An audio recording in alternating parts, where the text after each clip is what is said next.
I've done better than that.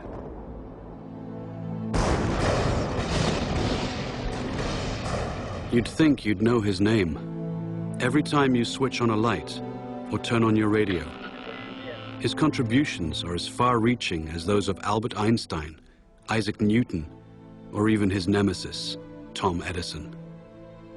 This mysterious, tall, dark Serbian invented alternating current, wireless communication, the modern electric motor, basic laser and radar technology, X-rays, neon, robotics, remote control and cellular technology, and even Star Wars tactical warfare, all over 100 years ago. Yet today, who's ever heard of Nikola Tesla? How could history overlook such an incredible legacy? During his last moments on Earth, he no doubt asked himself the same question.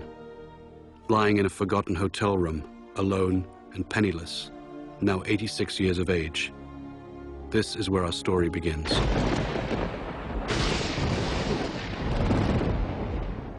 On that final night in January 1943, Nikola reflected on his life in near delirium. The flashes of light. I never had control over the flashes. They are so tormenting.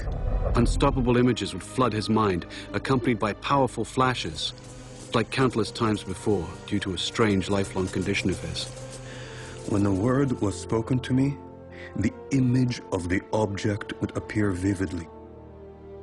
And sometimes I was unable to distinguish whether what I saw was tangible or not. This caused me great discomfort and anxiety.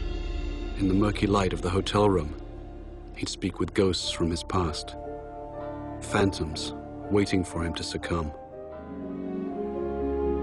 He remembered triumphant moments when he was struck with the vision of his world-transforming electric motor, the same design that's used everywhere today. Like a flash of lightning, in an instant, the truth was revealed. He was so sure of his breakthrough that he felt compelled to share it. He sailed for New York City, the seat of the modern world. Upon Nikola's arrival, he'd see a busy gas-lit metropolis painted black by a century of coal, wood, and fuel oil residue. He knew at once this era would come to an end with his electrical innovation. He would go to work and forge his dream, at first digging ditches, then he'd create his machines. Soon he'd become the quintessential American success story, transforming himself from a penniless immigrant into a legend of his time. The glitterati of New York's finest would flock to his laboratory to witness the spectacular high-voltage demonstrations. Notables such as Mark Twain, John Muir, Sarah Bernhardt, Stanford White, and Teddy Roosevelt, and many others attended. But one person not present was his ruthless competitor, Thomas Edison.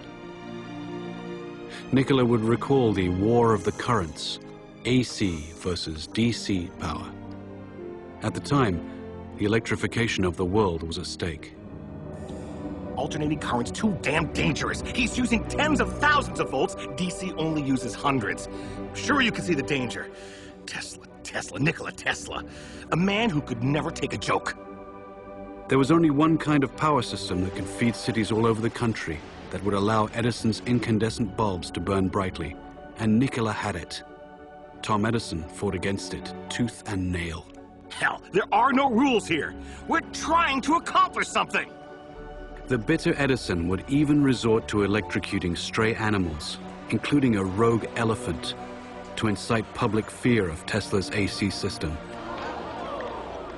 But Tesla would ultimately triumph over Edison by electrifying the Chicago World's Fair in 1893. It was a smashing success. Then, he and partner George Westinghouse created the world's first hydroelectric system at Niagara Falls. It was an incredible gamble at the time, and no one was sure it would work, except Tesla, the man of the hour.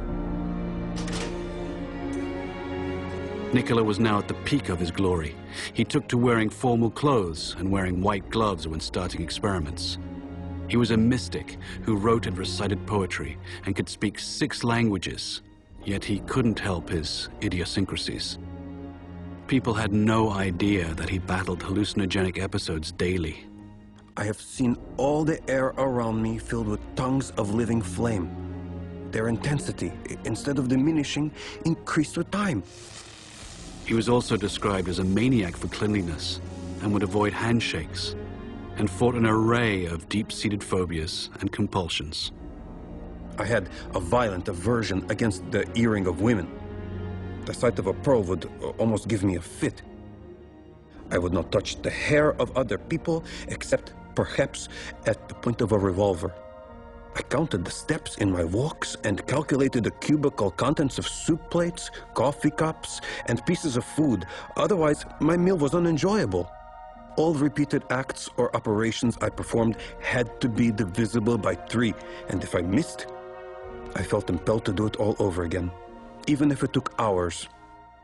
He learned to control his runaway mind with supreme discipline. Tesla's unquenchable fire drove him onward, working 20-hour days, reaching for perfection. But this was much to the displeasure of socialite Katherine Johnson, his most intimate confidant, and perhaps Tesla's secret lover. Dear Mr. Tesla, I have been thinking of you all day and all evening, as I do so often. Why do you not come to see me? How can you be indifferent to such devotion? They were very close, but this love was not meant to be. Tesla was on a mission dedicated to unlocking the secrets of nature, his greatest obsession. He left little time for relationships or business. Nikola was exceedingly vulnerable in this regard. Wall Street monster J.P. Morgan was always lurking in the background, salivating over Tesla's patents. He wanted total control of the new power industry and would even crash Wall Street in order to shake out the competition. J.P. Morgan towered above all the Wall Street people like Samson over the Philistines. There were repercussions.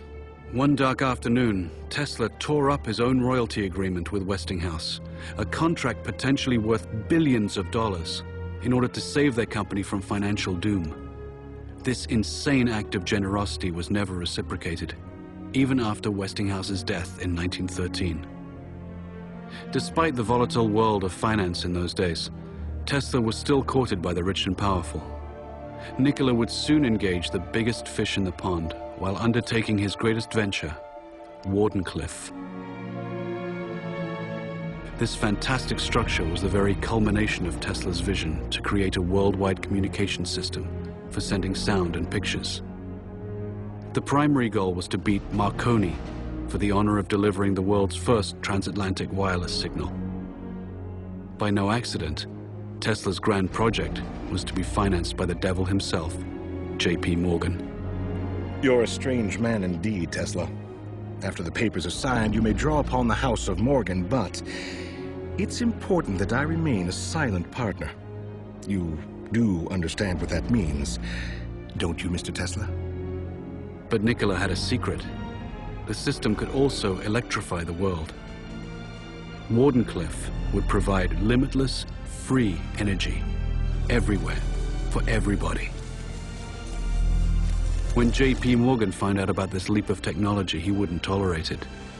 He knew Tesla could deliver, and the banker overlord couldn't put a meter on it. A man always has 2 reasons for doing anything. A good reason, and the real reason. Mid-construction, Morgan would cancel the contract and blackball Tesla, thus excluding him from any other investor. Mr. Morgan, are you going to leave me in a hole? I've made 1,000 powerful enemies on your account. In 100 years from now, this country would give me much for the first honor of transmitting power without wires. Wardenclyffe faltered, and Marconi sent his transatlantic signal. Tesla would suffer his second nervous breakdown, and never again would he regain his momentum as before. But despite his cruel fate, Nikola stayed the course. Decade after decade would pass, and he would bring forth new fantastic inventions in transportation, air flight, and even warfare. His death beam, as he intended, would bring an end to all warfare. An inventor to the end, all he ever wanted was to uplift the condition of humanity. But now in his hotel room, time was drawing short. He'd finger newspaper clippings and recall some of the smaller moments of his life. His table for one, walking the streets of New York, haunting Grand Central Station, or feeding his many pigeons, one of which he held as his favorite. I loved that pigeon as a man loves a woman, and she loved me. As long as I had her, there was purpose to my life. No one could begin to imagine what great secrets this mad scientist kept locked inside his head. No one, except J. Edgar Hoover and his G-men. They waited patiently for the great man to pass, and were ready to take everything that Nikola left behind. The Lost Wizard is a spellbinding epic based on Mark Seifer's acclaimed biography about the tragic rise and fall of the radical genius, Nikola Tesla. It's a true story of triumph, heartbreak, deception, and madness, set upon the backdrop of New York City at the cusp of the modern era. This story is about a man whose powerful ideas live on, as much of his work is still classified and used in the most esoteric projects imaginable today. Nikola Tesla single-handedly changed the world for the benefit of mankind, yet has been rewarded with obscurity. It's time to bring his story out of the shadows and into the light. With his last breath, Nikola gently smiled. Let the future tell the truth and evaluate each one according to his work and accomplishments. The present is theirs. The future, for which I have really worked, is mine. Would they only have listened?